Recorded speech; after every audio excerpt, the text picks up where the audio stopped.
Also, in Jeff Passan's notes column today, I found the portion of the article that might appeal to Phillies fans and fans of Alec Bohm. He said, coming off a career best season, the 28-year-old Alec Bohm, nonetheless, finds himself on the trade block. While he was a well above average hitter, his first half OPS was nearly 150 points higher than in the second half. The Phillies are looking to shake up their team after a disappointing postseason ouster by the Mets. He's listing a bunch of guys in this notes column, some of who we've already talked about, like Nolan Arenado. We'll get to Josh Naylor at some point in life. We've definitely talked about Jordan Montgomery, Brandon Lau. But what are your thoughts, Kratz, on Alec Bohm's situation? Because for me, this is a good player. I think the Phillies are a little caught right now. Owner wants to make changes. Team is heavily invested in many veteran players who are on high salaries that are very difficult to trade, but they don't want to roll out the same roster for 2025. Who has the most value and can open up a spot for them where they could improve? To me, that's where it gets to. Do you believe in Alec Bohm's first half last year? If you do, you're going to pay an exuberant amount for Alec Bohm. If you believe the fact that without that first half, Alec Bohm is essentially a even WAR player, a OPS plus of a rate around 100, and so you're not going to get that much. And in that case, the Phillies aren't going to move him. But there's really not a lot of guys to move because you start eating contracts. You start looking, okay, could I move Nick Castellanos? Sure, but you're going to have to eat some of that contract. He got hot in the second half. Where's that value? He was an all-star in 23. So you have to look around this roster, and if you say you have to change something, I guess that's the guy. And to me, if that happens, then there's no way they don't get Alex Bregman. They're doing this because they get Alex Bregman. Alex Bregman would bring them somebody who doesn't strike out a lot, puts that at bat together, and walks quite a bit. He could slot in behind Schwarber in the sense of another on base guy because they struck out too many times. But when you do that, Alec Bohm only struck out 86 times last year in 600 plate appearances.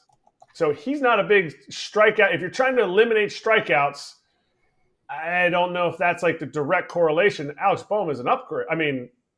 Alex Bregman is an upgrade over Alec Bohm, but is it that much of an upgrade to then add another $25+ million guy to your roster?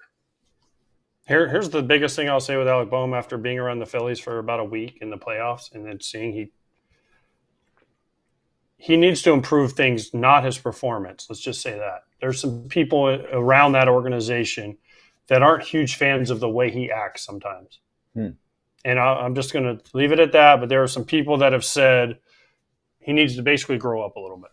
There are some things that he's done that people that, he got benched in the playoffs, basically. If you remember, what was it, Game 3, he got benched for Sosa. You think that had to do with something else or just underperformance? Or not going to say? It had to do with both. Got it. From people, and this didn't come from, this came from people around the Phillies. Yep. I'm not saying Dave Dombrowski or Sam Fuld or Rob Thomas, none of those people, but it came from people that are around and have a lot of knowledge about the Phillies that he needs to take the next step as a maturing adult. And I think that people, if you watch the Phillies games all the time, and Kratz, you watch them all the time, you know what I'm talking about. So he's definitely getting traded. I don't know about that. No. I'm not saying he's definitely getting traded. I'm just saying but they have to do something. They have to do something, true. But if who Alec else Bohm is doesn't getting get a player they need, you're not trading Alec Bohm just to trade him. You're not trading Nick Castellanos just to trade him.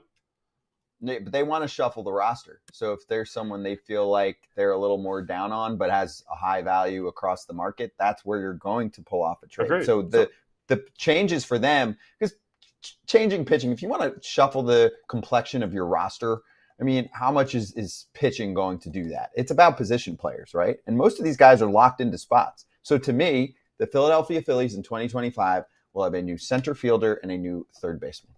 Those are the two spots. So I wish I would have wish I would have wrote this as my bold prediction, but I'll throw it out there. The Phillies and the Cardinals match up for a really good, awesome offseason trade where they get Helsley and they get Nolan Arenado. It shores up some defense. Obviously, he's an upgrade at third, and maybe some of the lack of power is helped out by Citizens Bank Small Park.